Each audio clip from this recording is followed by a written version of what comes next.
నమస్తే. ఈరోజు మన స్టూడియోలో ప్రముఖ జ్యోతిష్య వాస్తు నిపుణులు శ్రీ లలితాదేవి ఉపాసకులు బ్రహ్మశ్రీ నానాజీ పట్నాయక్ గారు మనతో ఉన్నారు. గురుగారితో మాట్లాడదాం. గురుగారు నమస్కారం. శ్రీమాత్రే నమః.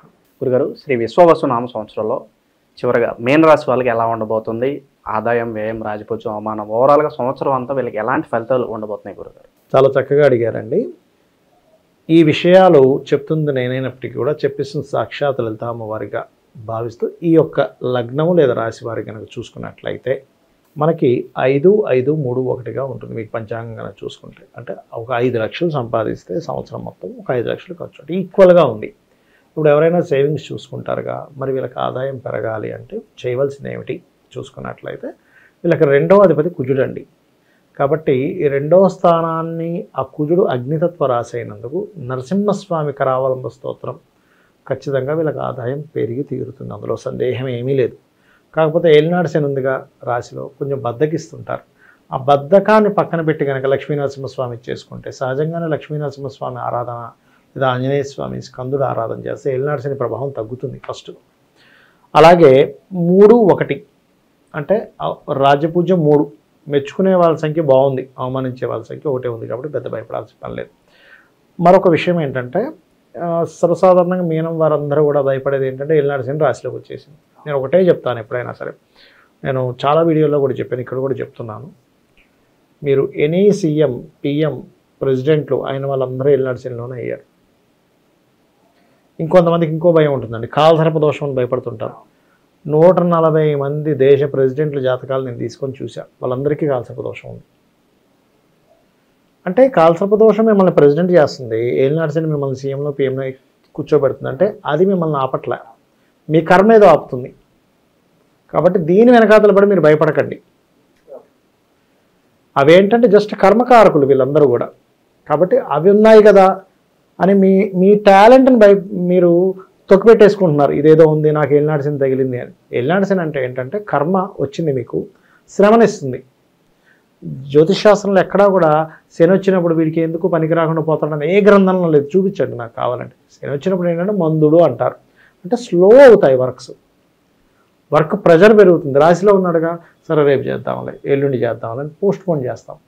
పోస్ట్పోన్ చేస్తే ఏమవుతుందంటే అవకాశం ఇచ్చేవాడు అబ్బాయి ఆ వ్యక్తి రావట్లేదా ఇంకోటికి ఇచ్చేయండి అంటాం.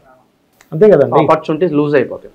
లూజ్ అవుతాయి. ఇప్పుడు మీరే ఉన్నారు, ఈ దీంట్లో ఎవరో మిమ్మల్ని యాడ్ అడిగారు, రేపు వస్తాను సార్, ఎల్లుండి వస్తాను సార్ అని తిరుగుతున్నారు. ఏం చేస్తాడు అబ్బాయి, ఈ ఛానల్లో ఏంటే రావట్లేదు, యాడ్ ఇస్తానంటే ఇంకోళ్ళు చూసుకుంటా అంటాడు. అంటే మనంతట మనమే బద్దకించి పోగొట్టుకుంటాం ఆపర్చునిటీస్ ఏలినాడు శని తిరిగేటప్పుడు. కాబట్టి ఇది గుర్తుపెట్టుకోవాలి, ఇది దూరం చేసుకోవాలి. ముఖ్యంగా శని ఎప్పుడైతే వచ్చాడో వెళ్ళేటప్పటికి జీవితంలో మనకు అన్ని నేర్పించి వెళ్తాడు అని అంటూ ఉంటాం. అవునండి. ఎందుకు నేర్పించి వెళ్తాడంటే ఏం లేదు, లాజిక్ అక్కడ. మీరు ఒక రూట్లో వెళ్తున్నారు రోజు, ఆ రోడ్డు ఏదో డ్యామేజ్ అయింది, ఇంకో రూట్ వెతుక్కొని వెళ్తారు. అంటే ఏమైంది, ఇక్కడ మీకు ఇంకో రూట్ తెలిసింది, ఆ రోడ్డు కూడా ఏదో డ్యామేజ్ అయింది, ఇంకో రూట్లోకి వెళ్తారు. అంటే మీరు ఒక గమ్యం చేరుకోవడానికి ఒక ఆటంకం కలిగినప్పుడు ఇంకో రూట్ తెలిసింది. ఆటంకం తెలియకపోతే, కలగకపోతే పరిస్థితి ఏంటి? మీకు జీవితంలో తెలియదు ఇంకో రూటు. శని భగవానుడు చేసేది ఏంటంటే చేస్తున్న వర్క్లో ఎక్కడో ఆటంకం ఇస్తాడు. అరే ఏమైపోయింది, జిమ్కి వెళ్తామండి, ఇది స్ట్రెయిన్ అయినప్పుడుగా స్ట్రాంగ్ అయ్యి స్ట్రెయిన్ అవ్వకుండా స్ట్రాంగ్ ఎలా అవుతుంది? ఏ వ్యక్తి సైకిల్ నేర్చుకునేటప్పుడు కింద పడకుండా నేర్చుకోలేడు. కాబట్టి ఏంటంటే ఇక్కడ శని భగవానుడి విషయంలో మీరు కొన్ని విషయాలు కనుక పాటించగలిగితే ఏలినాడు శని జరుగుతుందని ఏమీ టెన్షన్ పడక్కర్లేదు. ఒకటి, నిద్రపోకూడదు మధ్యాహ్నం పూట. ఇది మళ్ళీ కొంతమందికి ఎగ్జంప్షన్, ఎవరికంటే చిన్నపిల్లలకి ఎగ్జంప్షన్, స్త్రీలకి ఎగ్జంప్షన్, రోగిస్తులకి ఎగ్జంప్షన్. బాగా ఏజ్డ్ పర్సన్ 70, 80 ఏళ్ళు, 60 ఏళ్ళు ఉన్నాయి, వాళ్ళకి ఏం కాదు. కానీ మంచి ఎంగులో ఉన్నాం, బద్దకిస్తున్నాం, శని ప్రభావం పెరుగుతుంది. డైలీ మార్నింగ్ ఈవినింగ్ దీపారాధన చేసుకోవడం, గోసేవ చేయడం, గోవులకి బెల్లం తినిపించడం, శివాలయంలో నూనె దానంగా ఇవ్వడం, మన కిందన పనిచేసే వాళ్ళకి రెస్పెక్ట్ ఇవ్వడం, వాళ్ళకి ఏదో ఒకటి వాళ్ళ ఆనందించడానికి ఏ పండో ఫలమో ఓ 100 రూపాయలు ఎంత వేసి వాళ్ళు ఆనందిస్తారు. శ్రమకారకుడు శని. మీరు వాళ్ళని ఎప్పుడైతే ఆనందం పెట్టారో శని ప్రభావం పడదండి. ఇవి చేయండి, ఏలినాడు శని ప్రభావమే పడదు. అది అలాగే వీళ్ళు ఇప్పుడు ప్రజెంట్ శనితో పాటు రాహు కూడా లగ్నంలో ఉన్నాడు. ఊహలు పెరుగుతుంటాయి, ఏదో జరిగిపోద్దేమో, గాల్లో మేడలు కట్టకూడదు. ఆ లగ్నంలో ఎప్పుడైతే రాహు ఉన్నాడో, సప్తమంలో కేతు ఉన్నాడో, ఈ కేతు మారే వరకు నా సజెషన్ ఏంటంటే వివాహం జోలికి వెళ్ళకూడదని చెప్తాను. జూన్ తర్వాత వెళ్ళండి. లగ్న రాహు సప్తమ కేతువు కదా, ఈ జాగ్రత్తలు ఖచ్చితంగా తీసుకోవాలి. అదొకటి. అలాగే స్నేహితులు షేర్ మార్కెట్ విషయంలో జూన్ వరకు జాగ్రత్తగా ఉండాలి. ఎందుకంటే పంచమంలో కుజుడు నీచపడుతున్నాడు. ఈ జాగ్రత్తలు తీసుకున్నట్లయితే బాగుంటుంది. స్నేహితులకు డబ్బులు ఇవ్వడం కూడా జూన్ వరకు చేయకపోవడం మంచిది. ఇంకా ఒకటి, మనకు స్నేహం ముఖ్యం, నాకు ఈ డబ్బు రూపాయి, నాకు ఈ 10,000 ఎక్కువ కాదు, నాకు స్నేహమే ముఖ్యం అనుకున్నవాడు ఇవ్వండి. రిటర్న్ మాత్రం ఎక్స్పెక్ట్ చేయొద్దని చెప్తాను. దానం చేశాను, నా ఫ్రెండ్కి నేను ఇచ్చాను, ఐఎమ్ వెరీ హ్యాపీ, ఈ 10,000 ఇచ్చినందుకు అనుకుంటే ఇచ్చేసేయండి. రిటర్న్ ఎక్స్పెక్ట్ చేశారంటే గొడవ వస్తుంది. అది మెయిన్గా చూసుకోవాలి. ఈ సంవత్సరం మీరు ప్రాపర్టీ కొనుక్కుంటారు. మంచి ప్రాపర్టీ యోగం ఉంది. ఎందుకంటే లగ్నాధిపతి 4లోకి వెళ్తున్నాడుగా. ఆభరణాలు కొనుక్కుంటారు, ప్రాపర్టీ కొనుక్కుంటారు. ఏళ్ళనాటి శనిలో ఎలా కొనుక్కుంటారంటే కొనుక్కుంటారు. కాకపోతే ఫస్ట్ 3 months ప్రెగ్నెన్సీ లేడీస్ జాగ్రత్త పడాలండి ఎప్పుడు కూడా. అది మెయిన్గా గుర్తుపెట్టుకోవాలి. వైవాహిక జీవితం ఎలా ఉండబోతుంది గురుగారు ఈ రాశి వారికి? మొదటి 3 నెలలు సహజంగానే, 1 సంవత్సరం 3 నెలల నుంచి కొంచెం వైవాహిక జీవితం విషయంలో చిన్న చిన్న మిస్అండర్స్టాండింగ్స్ వస్తున్నాయి ఆల్రెడీ వీరికి. ఎప్పుడైతే పక్కకు పోతాడో బాగుంటుంది. ఈ పక్కకు పోవడంలో 2 మిరాకిల్స్ జరుగుతాయి. ఒకటి, వివాహ జీవితంలో ఉండే డిస్టర్బెన్సెస్ తగ్గుతాయి. రెండవది, వివాహాలు కుదురుతాయి పక్కకి రాహుకేతువులు జరిగినందుకు. ఈ కేతువు ఎప్పుడైతే 6లోకి వెళ్తాడో రాహు 12లోకి వస్తాడు. 12 రాహు ఏం చేస్తాడంటే విదేశీ యోగాన్ని ఇస్తాడు వీళ్ళకి. విదేశీ యోగం కేవలం ఏదో ఉద్యోగం కోసం మాత్రమే కాకుండా వ్యాపారం కోసం సక్సెస్ అవుతారండి వీళ్ళు ఇక్కడ. కాకపోతే వీళ్ళు మొదట్లో ఏంటంటే వీళ్ళకి ఏదైతే కొంతమంది ఏం చేస్తారంటే తప్పు క్యాలిక్యులేషన్ చేసుకుంటారు. అంటే అలాగా 1 కోటి రూపాయలు ఇన్వెస్ట్మెంట్ చేసేస్తున్నాను, నాకేంటి నెలకు 10 లక్షలు వచ్చేసి 5 లక్షలు వచ్చేసి. బట్ రియాలిటీ ఎంతవరకు మీకుంది? ఎందుకంటే ఏళ్ళనాడు ఎప్పుడు కూడా శ్రమ ఇవ్వకుండా ఇవ్వడు, శ్రమ పడేలాగా చేసి డబ్బులు ఇస్తాడు. కానీ విచిత్రం ఏంటంటే ఏళ్ళనాడు మీకు ఏదొచ్చినా అది నిలబడుతుంది, స్టాండర్డ్గా ఇస్తాడు. అది జ్ఞానం కానివ్వండి, డబ్బులు కానివ్వండి, కష్టాలు కానివ్వండి, కాన్స్టెంట్గా ఇస్తాడు. ఆయన గొప్పతనం అది. ఇంకోటి ఏంటంటే, సరే గురుగారు, మనం పెట్టుబడుల గురించి మాట్లాడుకుంటున్నాం కాబట్టి మరి ఏ వ్యాపారాలు బాగుంటాయి అంటారు మరి వీళ్ళకి సంవత్సరం అంతా కూడా స్టార్ట్ చేసుకోవాలనుకుంటున్నా? ఒకటి ఏంటంటేనండి, ఎప్పుడు కూడా వ్యాపారం ఏది బాగుంటుంది అంటే వీళ్ళకి సర్వసాధారణంగా ధనాధిపతి ఎవరు, లాభాధిపతి ఎవరు అనేది తీసుకోవాలి, జన్మజాతకం చూసుకోవాలి. బట్ నేను ఒకటే ప్రగాఢమైనటువంటి విశ్వాసంతో ఎవరైతే అమ్మవారిని నమ్ముకొని ముందుకు వెళ్తాడో వాడికి ఖచ్చితంగా గ్రోత్ ఉంటుంది. అయితే ఇక్కడ లాభాధిపతి లగ్నంలో ఉన్నప్పుడు ఏ వ్యాపారస్తుడైనా ఆయన కొన్ని ఎలా ఉంటాయంటే వాళ్ళ వంశంతో వస్తూ ఉంటాయి, అవి కంటిన్యూ చేస్తూ ఉంటారు, కానీ సక్సెస్ ఉండవు వాళ్ళకి.